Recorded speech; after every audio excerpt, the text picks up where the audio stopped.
Hi guys, ಕೆಪಿಎಸ್ಸಿಯಿಂದ ವಿವಿಧ ಇಲಾಖೆಯಲ್ಲಿ ಖಾಲಿ ಇರುವ ಗ್ರೂಪ್ ಸಿ ಹುದ್ದೆಗಳ ನೇಮಕಾತಿಗೆ ಒಂದು ಅಫಿಷಿಯಲ್ ನೋಟಿಫಿಕೇಶನ್ನ ರಿಲೀಸ್ ಮಾಡಿದ್ದಾರೆ.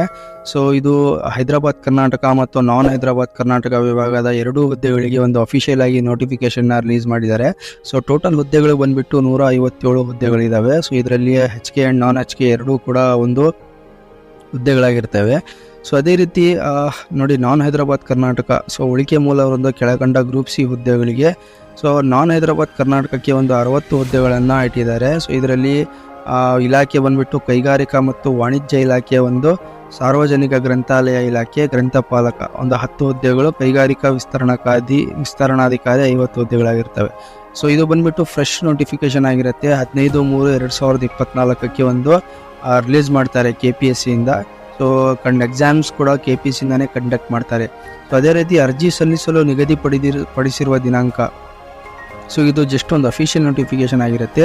ಆನ್ಲೈನ್ ಅಪ್ಲಿಕೇಶನ್ ಲಿಂಕನ್ನು 29/4/2024 ರಿಲೀಸ್ ಮಾಡ್ತಾರೆ. ಸೊ ಲಾಸ್ಟ್ ಡೇಟ್ ಬಂದುಬಿಟ್ಟು 28/5/2024 ಆಗಿರುತ್ತೆ. ಸೊ ಪೇಮೆಂಟ್ ಮಾಡಲಿಕ್ಕೆ ಡೇಟು 28/5/2024, ಶುಲ್ಕ ಪಾವತಿ ಕೊನೆ ದಿನಾಂಕ ಆಗಿರುತ್ತೆ. ಸೊ ಯಾರೆಲ್ಲ ಚಾನಲ್ ಸಬ್ಸ್ಕ್ರೈಬ್ ಮಾಡ್ಕೊಂಡಿಲ್ಲ, ಸಬ್ಸ್ಕ್ರೈಬ್ ಮಾಡ್ಕೊಳ್ಳಿ.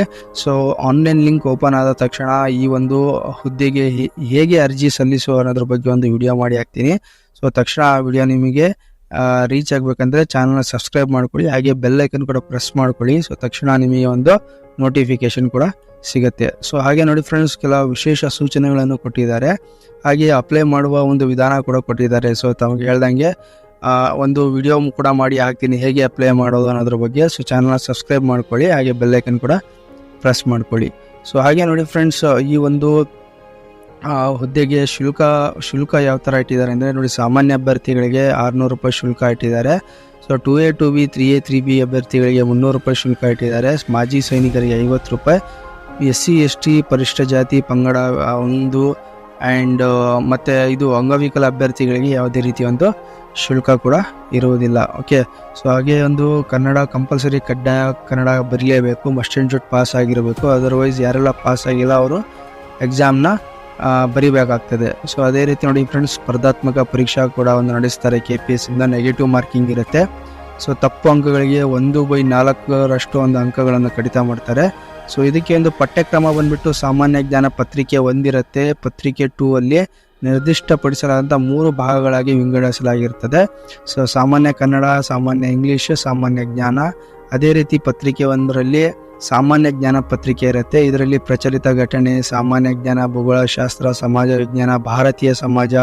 ಸೊ ಇಲ್ಲಿ ಕೇಳಿರ್ತಕ್ಕಂತಹ ಎಲ್ಲ ಒಂದು ವಿಷಯಗಳ ಮೇಲೆ ಕ್ವಶನನ್ನು ಕೇಳಿರ್ತಾರೆ. ಸೊ ಓಕೆ, ಈ ಒಂದು ಡಿಸ್ಕ್ರಿಪ್ಷನ್ ಲಿಂಕ್, ಈ ಒಂದು ನೋಟಿಫಿಕೇಶನ್ನ ಲಿಂಕನ್ನು ನಾನು ಡಿಸ್ಕ್ರಿಪ್ಷನಲ್ಲಿ ಹಾಕಿರ್ತೀನಿ. ಅಲ್ಲಿಂದ ಡೌನ್ಲೋಡ್ ಮಾಡಿಕೊಂಡು ಕ್ಲೀನಾಗಿ ವಿವರವಾಗಿ ಈ ಒಂದು ನೋಟಿಫಿಕೇಶನ್ನ ಓದ್ಬೋದಾಗುತ್ತೆ. ಓಕೆ, ವಯೋಮಿತಿ ಬಂದ್ಬಿಟ್ಟು 18 ವರ್ಷ ಕೇಳಿದ್ದಾರೆ.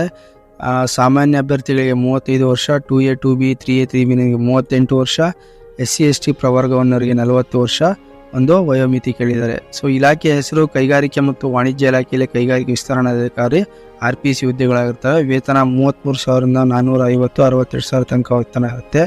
ಸೊ ಮಸ್ಟ್ ಬಿ ಕ್ವಾಲಿಫಿಕೇಶನ್ ಏನು ಕೇಳಿದ್ದಾರೆ ಅಂದರೆ, must be holder of degree in science or commerce or business administration or any branch bachelor of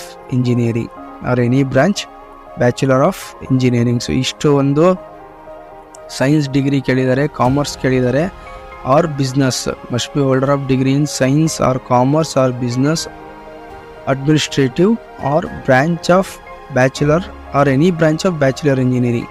engineering any branch ಇದ್ದರೆ ವೆಲ್ ಆ್ಯಂಡ್ ಗುಡ್. ಸೊ ಅವ್ರಿಗೂ ಅಂತ ಹೇಳಿದ್ದಾರೆ. ಸೊ ಇದು ಸಾರ್ವಜನಿಕ ಗ್ರಂಥಾಲಯಕ್ಕೆ ಒಂದು 37,000 ವೇತನದಿಂದ 70,000 ತನಕ ವೇತನ ಇಟ್ಟಿದ್ದಾರೆ. ಸೊ ಇವರಿಗೆ must be holder of degree in library science and university of established by law of India. So library ಸೈನ್ಸಲ್ಲಿ ಪದವಿಯನ್ನು ಪಡೆದಿರಬೇಕು ಅಂಥವ್ರು ಈ ಒಂದು ಹುದ್ದೆಗೆ ಅರ್ಜಿಯನ್ನು ಸಲ್ಲಿಸಬಹುದು. ಇತರೆ ಮಾಹಿತಿಗಳನ್ನು ಈ ಒಂದು ಇದು ಲಿಂಕಲ್ಲಿ ನೋಟಿಫಿಕೇಶನಲ್ಲಿ ಕೊಟ್ಟಿದ್ದಾರೆ. ಸೊ ಕ್ಲೀನಾಗಿ ನೀವು ರೀಡ್ ಮಾಡ್ಬೋದು. ಸೊ ಲಿಂಕನ್ನು ಡಿಸ್ಕ್ರಿಪ್ಷನಲ್ಲಿ ಹಾಕಿರ್ತೀನಿ. ಸೊ ಅದೇ ರೀತಿ ಹೈದರಾಬಾದ್ ಕರ್ನಾಟಕ ವೃಂದದ ಗ್ರೂಪ್ ಸಿ ಹುದ್ದೆಗಳು ಯಾವ ರೀತಿ ಇದಾವೆ ಅಂದರೆ ನೋಡಿ, ಇಲಾಖೆಯ ಹೆಸರು ಬಂದ್ಬಿಟ್ಟು ಅಂತರ್ಜಾಲ ನಿರ್ದೇಶನಾಲಯ ಇರುತ್ತೆ. ಸೊ ಅಂತರ್ಜಾಲ ನಿರ್ದೇಶನಾಲಯದಲ್ಲಿ ಕಿರಿಯ ಇಂಜಿನಿಯರ್ 5 ಹುದ್ದೆಗಳಿದ್ದಾವೆ. ಪೌರಾಡಳಿತ ನಿರ್ದೇಶನಾಲಯ ಮಹಾನಗರ ಪಾಲಿಕೆದಲ್ಲಿನ ನಗರ ಸ್ಥಳೀಯ ಸಂಸ್ಥೆ ಮತ್ತು BBMP ಹೊರತುಪಡಿಸಿ. ಸೊ ಪೌರಾಡಳಿತ ನಿರ್ದೇಶನಾಲಯ ಮಹಾನಗರ ಪಾಲಿಕೆಯಲ್ಲಿನ ನಗರ ಸ್ಥಳೀಯ ಸಂಸ್ಥೆ ಮತ್ತು BBMP ಹೊರತುಪಡಿಸಿ ಕಿರಿಯ ಇಂಜಿನಿಯರ್ ಸಿವಿಲ್ 7 ಹುದ್ದೆ ಇರ್ತವೆ. ಪೌರಾಡಳಿತ ನಿರ್ದೇಶನಾಲಯದಲ್ಲಿನ ನಗರಸಭೆ, ಪುರಸಭೆ, ಪಟ್ಟಣ ಪಂಚಾಯತ್ ಕಿರಿಯ ಇಂಜಿನಿಯರ್ ಸಿವಿಲ್ 8 ಹುದ್ದೆಗಳಿದ್ದಾವೆ. ಸೊ ಗ್ರಾಮೀಣ ಕುಡಿಯುವ ನೀರು ಮತ್ತು ನೈರ್ಮಲ್ಯ ಇಲಾಖೆ ಕಿರಿಯ ಇಂಜಿನಿಯರ್ 20 ಹುದ್ದೆ. ಪೌರಾಡಳಿತ ನಿರ್ದೇಶನಾಲಯ ಮಹಾನಗರದಲ್ಲಿನ ಕಿರಿಯ ಇಂಜಿನಿಯರ್ ಎಲೆಕ್ಟ್ರಿಕಲ್ 1 ಹುದ್ದೆ. ಸೊ ಪೌರಾಡಳಿತ ನಿರ್ದೇಶನದಲ್ಲಿನ ನಗರಸಭೆ, ಪುರಸಭೆ, ಪಟ್ಟಣ ಪಂಚಾಯತ್ ನೀರು ಸರಬರಾಜುದಾರರು 4 ಹುದ್ದೆ. ಅದೇ ರೀತಿ ಪೌರಾಡಳಿತ ನಿರ್ದೇಶನದಲ್ಲಿನ ಸಹಾಯಕ ನೀರು ಸರಬರಾಜು 5 ಹುದ್ದೆ. ಪೌರಾಡಳಿತ ನಿರ್ದೇಶನಾಲಯದಲ್ಲಿನ ಕಿರಿಯ ಆರೋಗ್ಯ ನಿರೀಕ್ಷಕರು 28 ಹುದ್ದೆ. ಪೌರಾಡಳಿತ ನಿರ್ದೇಶನಾಲಯ ಕಿರಿಯ ಆರೋಗ್ಯ ನಿರೀಕ್ಷಕರು 11 ಹುದ್ದೆ. ಸೊ ಸಹಾಯಕ ಗ್ರಂಥಪಾಲರು 8 ಹುದ್ದೆಗಳು ಇರ್ತವೆ. ಸಾರ್ವಜನಿಕ ಗ್ರಂಥಾಲಯ ಇಲಾಖೆ ಗ್ರಂಥಪಾಲಕ 8 ಹುದ್ದೆಗಳಿದ್ದಾವೆ. ಸೊ ಟೋಟಲ್ 97 ಹುದ್ದೆಗಳು ಒಂದು ಹೈದರಾಬಾದ್ ಕರ್ನಾಟಕ ವೃಂದದ ಗ್ರೂಪ್ ಸಿ ಹುದ್ದೆಗಳಾಗಿರ್ತವೆ. ಓಕೆ, ಸೊ ಇವ್ರಿಗೂ ಸೇಮ್ ಯಾವ ಥರ RPC ಅವರಿಗೆ ನೋಟಿಫಿಕೇಶನ್ ಬಿಟ್ಟಿದ್ದಾರೆ. ಸೊ ಸೇಮ್ ಡೇಟ್ ಆಗಿರುತ್ತೆ, ಆನ್ಲೈನ್ ಡೇಟು ಆ್ಯಂಡ್ ಅರ್ಜಿ ಸಲ್ಲಿಸುವ ಕೊನೆ ದಿನಾಂಕ ಎಲ್ಲ. ಸೊ ಅದೇ ನೋಡಿ ಫ್ರೆಂಡ್ಸ್, ಈ ವಿಡಿಯೋ ನಿಮಗೆ ಇನ್ಫಾರ್ಮೇಟಿವ್ ಅನಿಸಿದರೆ ಲೈಕ್ ಮಾಡಿ, ಶೇರ್ ಮಾಡಿ, ಹಾಗೆ ಸಬ್ಸ್ಕ್ರೈಬ್ ಮಾಡೋದನ್ನು ಮಾತ್ರ ಮರಿಬೇಡಿ.